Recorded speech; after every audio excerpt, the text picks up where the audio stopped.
Each day this week has like a different topic. Have you guys noticed that? You're in your Devos, right? Does anyone know what today's topic is? How'd you know? I know, right? That's brilliant. It's like Brian actually plans these things. Overwhelmed. How many of you guys have felt overwhelmed in your life before? Every hand should be up. Even if you don't, you're lying to yourself. Never been stressed out about school, never had any issues, never felt overwhelmed. Liars. How many of you guys, when you start feeling overwhelmed, it literally feels overwhelming. You like, how do I get out of this? I got nothing. I'm frozen. How is this going to get better? Right? Those are questions you start asking yourself. Some of the things that lead to those feelings for us, because we're humans, we feel emotion. We feel what? Fears, anxieties. That's another thing we're going to talk about today. We also feel betrayed. Have you guys all been betrayed by someone or something in your life? Yeah, to be betrayed is to be human. That was deep. But it's real. If you have a pulse, you've been betrayed or felt like it from somewhere in your life. There are tons and tons of examples on how we feel betrayed and abandoned by different people, different things. But first, before we get to the bad part, in order to feel abandoned, you have to be committed to something, right? Like, people that you don't have any feeling or any attachment towards can't abandon you. Like, when I go through the drive-thru at Taco Bell, and I order my food, and I give my money, and I drive away, she's not like, oh. Like, she doesn't feel abandoned by me driving away. She gave me my food, I'm out, right? Peace. Thanks for my steak number 7 with some fire sauce. Genius. I am a genius. But we have to actually have a connection with people in order to have that kind of an emotional attachment to them, right? The things in our life that, I wrote down a couple. So, parents. How many of you guys would say you're committed to your parents or your parents are committed to you? Right? Not for you guys yet, but for the leaders, marriage, right? You guys, when you get married, you're committing yourself to another person. Like, Lindsay, where are you? I see a hand. You're wearing all black. Right. So that's Lindsay. I'm committed to Lindsay. Have to be, because of the ring. Right? I know. So, like, when you guys have a pet, you're committed to taking care of that pet. And if it's a dog, it's man's best friend, right? So that dog feels super committed to you and connected to you, and you have a really special bond there, right? Like, you have all these different things. And I'm going to argue that this is probably the biggest one for all of you, friends, right? Probably the most important thing and important people in your life. You guys are probably sitting next to a friend right now. And if you're not, introduce yourself and you'll be friends. Right? How many of you guys came to camp with a friend? I'm sure most of you did. You had a friend. You have a friend. Right. All right. Shh. How many of you guys would say you have a best friend? Yeah, exactly. Everyone has a best friend. Like, you got your friends, and then there's that one person, like, I'm not going to tell the other ones, but, like, that's the one, right? Like, BFF. She's, like, smiling. I know it's her, isn't it? That's her best friend. When we have these relationships, we put all of our trust in that person, don't we? Like, your best friend is probably the one person you talk to about the most serious things, right? Like, you're not going to tell your parents some of your secrets, but you'll tell your best friend your secret, won't you? Thank you, Camden. You will tell your best friends or the people you're committed to things that you will not tell anyone else. Like, you will pour yourself out to them. Like, that's like Lindsay. Lindsay knows things about me that no one else knows. That's what happens in a marriage, right? And then, by the nature of a marriage, she's my best friend too, right? So, like, we just share things that other people don't. And, like, Alexa, you literally are on the phone 27 out of 24 hours a day with Kayla. You don't even have a phone, and somehow you're on a phone with her all the time. Like, I know you guys are best friends, so you guys talk all the time, consistently, right? I would argue you guys are committed to each other in your friendship. That's a weird way to put it, but you know what I'm saying. Christ had people commit to him, right? This whole week we've been talking about how Christ can, empathize because he was us, right? He was human. He went through these different emotions. Let's go to Matthew 26. Then Jesus said to them, "You will all fall away because of me this night, for it is written, I will strike down the shepherd, and the sheep of the flock shall be scattered. But after I have been raised, I will go ahead of you to Galilee." But Peter said to him, "Even though all may fall away because of you, I will never fall away. Let's stop right there. Peter said, I will never fall away. Like when you say best friends forever, that last word is what? Forever, right? So like that's Peter saying, Jesus, I'm your BFF. Like I will never fall away, never forever, same thing. Like I'm never gonna leave. You never picture, when you guys are sitting here with your best friends, you're never picturing leaving that person, right? Like we're gonna be best friends. We're always gonna be there for each other. We're always gonna be there. When you get a puppy, you don't get a puppy thinking, someday that puppy's going to die, right? Sorry, it's gonna happen. You get the puppy and you're not thinking about that. You're thinking, this is my puppy or my cat or lizard if you're Jake. Like these are the things that you love, right? This is your pet. You love this thing and I'm gonna commit myself to this thing. Like Lindsay and I are getting a puppy in August. And like, I'm smart enough to realize that puppy's gonna die, but I don't care right now. I just want the puppy, right? I'll deal with that some other day. That's what's gonna happen. You're in it and committing yourself to these different people. And Peter was committing himself to Christ. Let's go to the next verse. Jesus said to him, truly I say to you that this very night, before a rooster crows, you will deny me 3 times. Peter said to him, even if I have to die with you, I will not deny you. All the disciples said the same thing too. So if you grew up in the church, you know who the disciples are. If you didn't, the disciples were Jesus' best friends.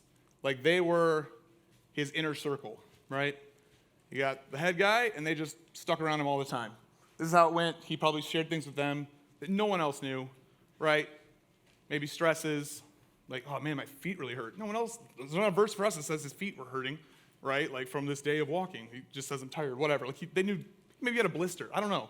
They knew everything was going on with him because they were those friends. And all of them said right there, we would never deny you, we're with you forever. Have you guys ever been told that, like by somebody you trust, like I love you forever? Or I'll never, like we're best friends, like I'm gonna be with you till the end. How many of you guys have told someone else that? Right, in your heart, you truly believe it at the moment, you know? But sometimes things change. So inside of that, we have to understand that we are never truly meant to be alone, right? Like in is it Genesis? It says, it's not good for man to be alone, right? Like he created one man, and he goes, well, this is not right. Let me go ahead and create a woman. And then there's other people. And like the church itself, the church body, not the building, is community, right? Have you guys heard that before? I'm sure Brian talks about it. Like it's meant to be fellow believers around other believers. Like that is how it works. It's not you go stand over there and don't talk to anyone. You go stand over there and don't talk to anyone. It's a giant community. We're meant to be together and be committed to each other, right? Like that's how it's supposed to be. So this is a weird way to put it, but like Christ is the cake, and any other relationship we have is icing though. Like Lindsay is the icing on top of my cupcake, if that makes any sense. It's a weird, I know, Lindsay, I'm so sorry. But like, my relationship with Christ needs to be the top relationship that I have. And those guys literally got to hang out with him every day. Everything I have is the Holy Spirit in this Bible. Well, that's not a Bible, it's my notebook, but is the Bible, right? They literally got to go on walks with him, pick his brain, talk to him about things. That was it. Like that was the single most important relationship in their life. So they were, I'm in. I'm committing to him. That's how it goes. At the end of the day, Lindsay's my wife and I am committed to her, but my relationship with Christ trumps her, which is crazy. But that's how it's supposed to be. You got a best friend, that relationship with Christ comes before your best friend. Christ comes before your parents, before your teachers, before your professors, before your coaches, before anything. That is where we're supposed to be pouring in all of ourselves. And again, it's okay for us to have those best friends. We're supposed to have community and be with these people. But we can't be putting all of our trust on those people. Does that make sense? You can nod, it's fine. So we can't be putting everything, it's not fair for me to just put all of my trust in Lindsay and lean on her because she's a fleshly person who's going to sin and fail, right? Like if you look at your best friend and go, oh, everything I have is here. Well, what happens when that person fails, then you're left feeling what? Betrayed, maybe abandoned, right? So you have to have those strong relationships first to commit to before we can actually feel betrayed and abandoned. And you guys have all said, we've already established here, you guys all have someone in your life, whether it's a parent, a best friend, someone that you're committed to, right? Sometimes those people that we're committed to, not sometimes, every time, they're going to fail. They're going to fail because they are human, right? Like Brian's told this story before, your sin nature. You guys know what this is? When you're born, you want to be a sinner, not choose goodness. And Brian, I think you used the example with Zeke, right? So Brian's like, trying to raise his kid the right way. Well, what does Zeke want to do naturally? Zeke wants to say no. Like that's a lot of kids. That's their thing. They just want to say no. You guys all did it to your parents, 100% guarantee it. You guys wanted to go, they said, don't do this. And you're like, watch me. I'm going to do this. That's how you want to do. Actually, there's a really funny story with Pastor Wes.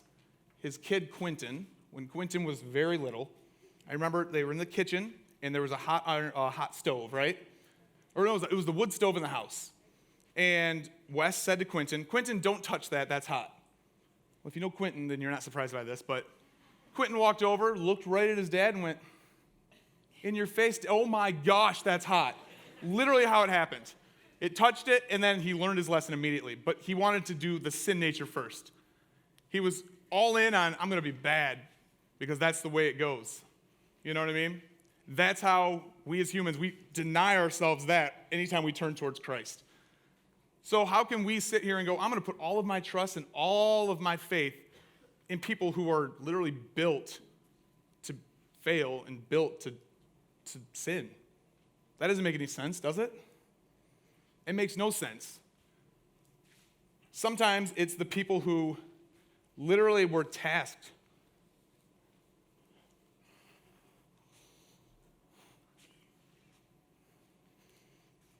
Sometimes it's the people who are tasked with taking care of you. I'm sorry.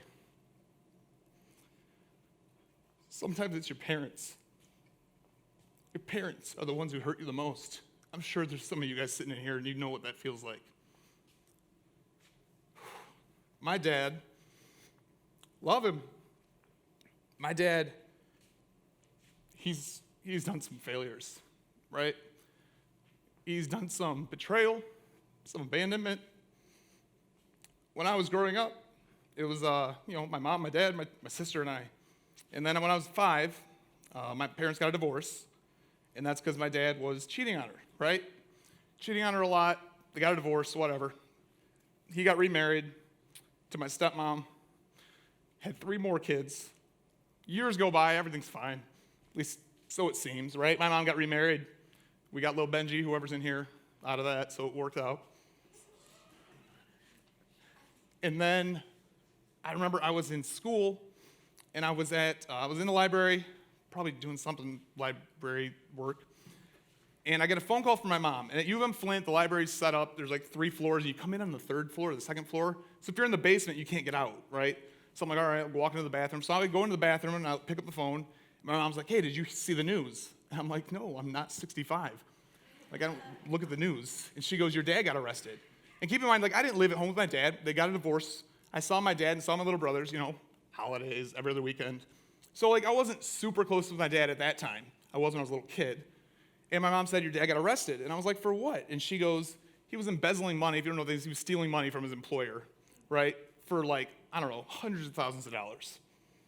And so, like, I remember it hit me. I fell back against the wall, and I was like, holy smokes. That's when, like, the emotion poured in. And you're like, I didn't even think it was possible to feel abandoned again. I thought I emotionally removed myself from that situation. But it all came back, and then all of a sudden, I'm back being 5 again. And, like, what happened to my dad? And then my 3 brothers, all of which were still in school, and, like, I started thinking about them, like, how abandoned, how betrayed do they feel, What about my stepmom? Like, what is he doing, Like, I know you guys sit here and you know what that feels like, to be abandoned and betrayed. It hurts. It hurts so bad. And it hurts because we are committed in putting our faith in these people, and then they fail us. right? Like, that was my dad. Like, you look up to your dad, and then he does that, and you're just like, what? That doesn't even make any sense. Then he went to jail for 3 years and missed me. He missed my wedding. I think he missed one of my brother's graduations. Like, he missed a lot of stuff because we put our faith in a person. And like, yeah, we love our dad, but like, we can't have that faith in a person that we're supposed to have in Christ. And a lot of times we do that as humans. We put that on someone else. And it fails. And when it fails so bad, it's so painfully. So I'm definitely an extrovert. 100% love people, love being loud, crazy. Some of you guys might relate with me. Some of you guys might be more introverted, right? Like, be really quiet. You're like, no, not me. I agree. Those people are weird. No, I'm just kidding. Like Steve Hall. Steve, where are you? Steve over here. Steve, you hate this right now, don't you? Steve hates it. Steve is such an introvert. Steve just likes being quiet and doesn't really want to be like, the center of attention unless he's doing this. But Steve, you still have those relationships with people. Introverted, extroverted, it doesn't matter. Steve still has, the commitment to somebody. He still has relationships. He just doesn't have them with 150 people at one time, right? So it doesn't matter what kind of a personality you are, you still have yourself out on the, you're being vulnerable with other people. You're still being vulnerable. You're still committing to these different things, these different relationships. And when that happens, you feel alone. I'm sure everyone in here has felt alone before, right? Some of you guys might be sitting here right now thinking, no one in here gets me. Everyone's left. It's just me against the world. It's not. You might think that, though. It might be the enemy putting something inside you, going, oh my gosh, I can't put myself out there because what if I get hurt? You guys, I know there's people, I've talked to people in here that feel like that. You're not willing to put any effort in because you're so afraid that it's going to get cut off and it's going to hurt and be betrayed. And you know what? It might. That's true. But that's because you're so worried about putting yourself into the wrong relationship. Again, it's not bad to have friends.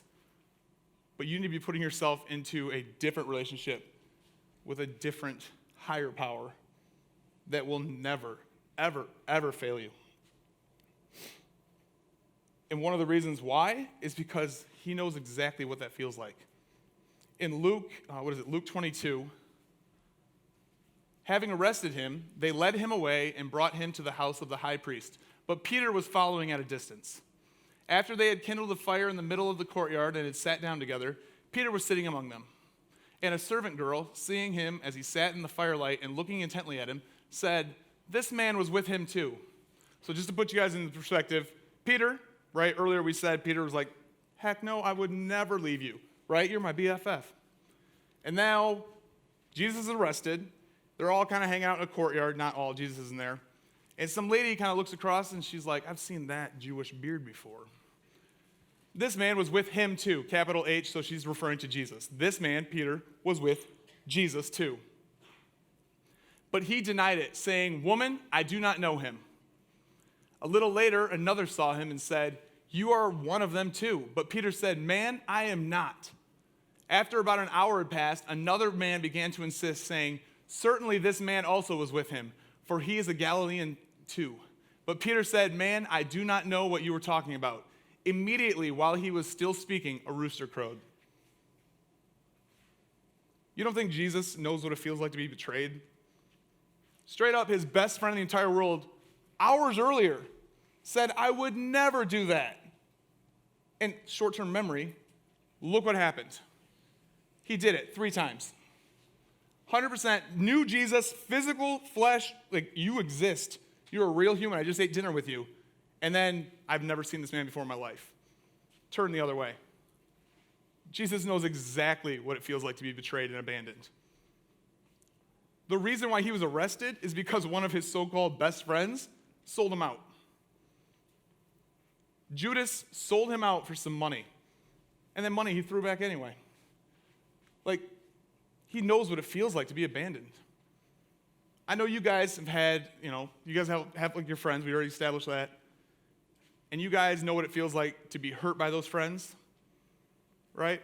You know what it's like to feel abandoned by those friends. Maybe a friend did something, and you just cannot get past it. You can't forgive them because you just feel like, oh, what they did, they hurt me so bad. I'm holding on to that bitterness. You think Christ had a right to hold on to his bitterness? None of your guys' best friends have ever sold you out to get killed on a cross. You're still here, so I know that's never happened to anyone in here. If anyone had a right to be bitter and hold on to that and feel betrayed, it's Jesus Christ. One of his closest friends sold him out, and then he got nailed to a cross because of the whole thing. And yet he still died on the cross for the guy who sold him out. That's crazy. That's absolutely nuts to me to think about. There's people in here who I know that there's things going on, and you just can't get past the forgiveness and bitterness. Why? Why can't you? Yeah, you feel betrayed by that. If Christ can get past being sold out so that he dies, we can get past any stupid little thing that's happening in our lives right now. 100% we can. I don't care how big or, oh, that person did this. That doesn't matter. Yeah, you might feel betrayed and abandoned, but nothing like what he did. Like, what would Jesus do? Absolutely, what would Jesus do? He still died on the cross for those same people. He didn't hold it against them. He didn't not forgive them for the sins that they did. He knows exactly what it feels like to be hurt and abandoned by those closest to him. So yeah, he knows exactly what you guys are going through. He knows exactly anything, no matter what, how bad you think your thing is, I promise you he's had worse. The people who so-called follow you did not stab you in the back and then literally stab you in the side, nail you to a board, and then watch you slowly die in public. It didn't happen. You're still here, and you live in America. One of the things that I'm sure most of you guys realized in the last year is like the socially distanced thing, right? Like, how many of you guys felt super lonely during COVID? This side of the room only? No one here? Oh, a couple. Yeah, I mean, as an extrovert, it was the worst. I hated every single minute of it. I think it was like day 2 or 3, and I was like, I want to go to a store. I don't care which one. And Lindsay actually put something on social media saying, like, you know, Brendan's been locked at home for like 8 hours, and he's, you know, crying or something like that. I don't know. Like, it was so bad. But that was real. Like, there's a lot of people who truly, truly felt like alone and felt lonely during that time. So I actually, hold on, I pulled it up. This is the stats for suicide thoughts during the pandemic. So in 2018, 10.7% of young adults, we're going to count you guys as young people, right?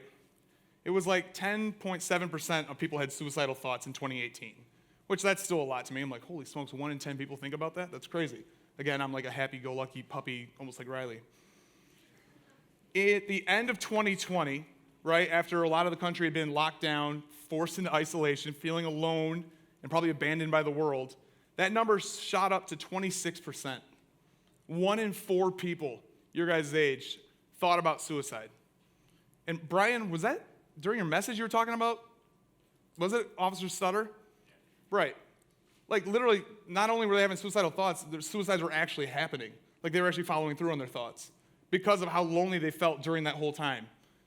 Like, being alone is not good. Even if you're an introvert, you still have those, you know, close people that you want to talk to.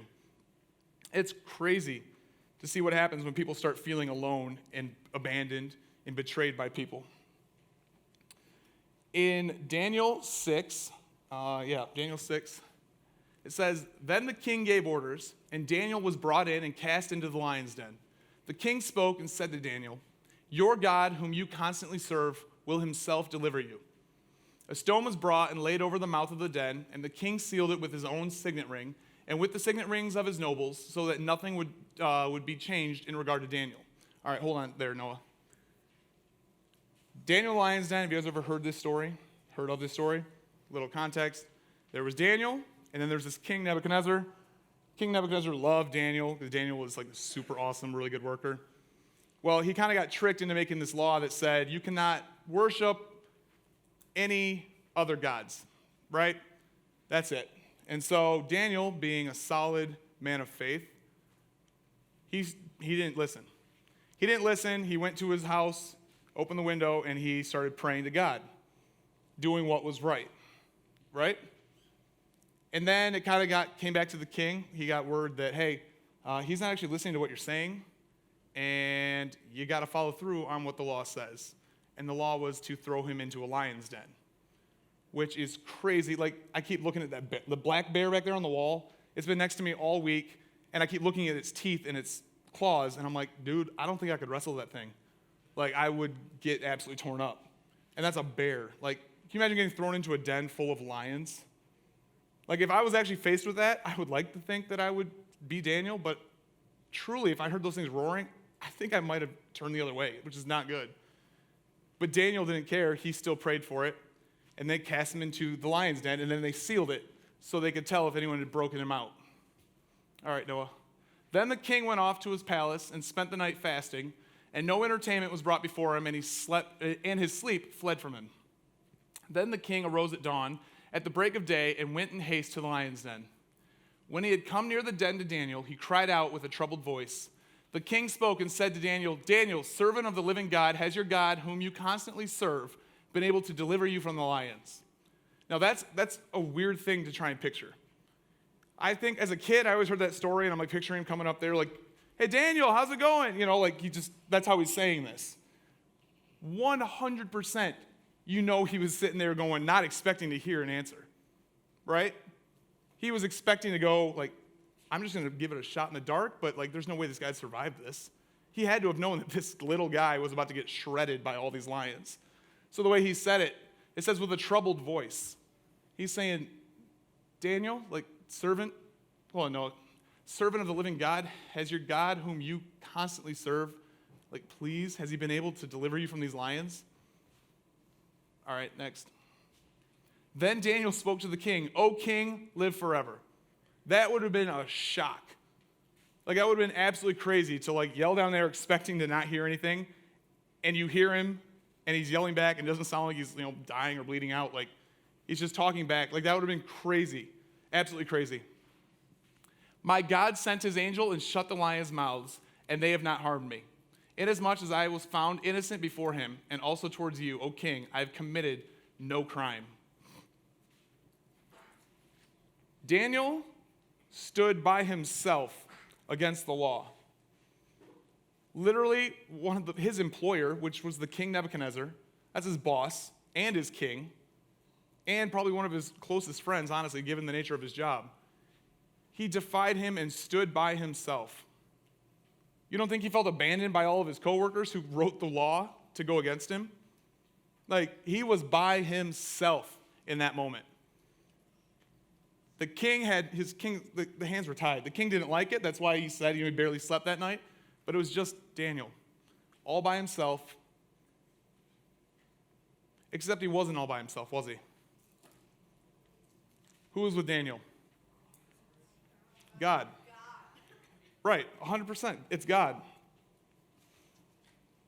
That is the only thing that will never abandon us. God is the only person who will never betray us. Anytime you're feeling alone or lonely, you're not really alone or lonely because you have God. Think about that. God will never, ever, ever fail you. Yeah, you've got a best friend, but should you be putting all your faith in the best friend or in God? God, absolutely. Yeah, it's cool I got a best friend, but my faith and my stand is here because this will never, ever, ever, ever betray us. God will never make me feel like I did with my dad. Ever. God will never, ever, ever leave you. He will never leave you feeling like you are all alone. I'm sure those 26% of people that during COVID were feeling suicidal thoughts, they weren't focusing on God at that time. You know what I mean? If they were, they would realize they're not alone. They're never alone if they have him. And I know you guys sit here and you struggle with those same things. You struggle with those same thoughts. You're betrayed by your parents, by your friends, by your teachers. Or maybe you feel alone, like no one else is around you. Maybe you're just like, I don't really have anyone to talk to. And that is just a sad place to live anyway. And how sad and lonely it makes you feel, right? It just exasperates and builds on top of itself. But we need to start putting our faith in a different person. Not in things of this world, not in people, because those things will leave us. They all will. It says in the Bible that all things are dust. Truly. The puppy's dust, my parents are dust, my things are dust, my shoes are dust. It's all gone. The only thing that guaranteed never to betray me or abandon me is Jesus Christ. So will you guys stand up for me? Stand up. And I want you, eyes closed, heads bowed. Maybe you guys are sitting there right now, and not even maybe, I know you guys are. I know you guys are all sitting there. You've all struggled with those feelings before. You're struggling with hurt, hurt that's from being abandoned, being betrayed by your friends, by your parents. I just want you guys to focus on where you're truly putting your faith, where you're putting your hope in this life and in this world. I want you guys to think about where you should be putting it. Because I know you guys have your faith in things of this world. We all do at some point or another. And maybe this morning you take some time in prayer and you realize, I can't do this anymore. I can't put my faith in people. I can't put my faith in things.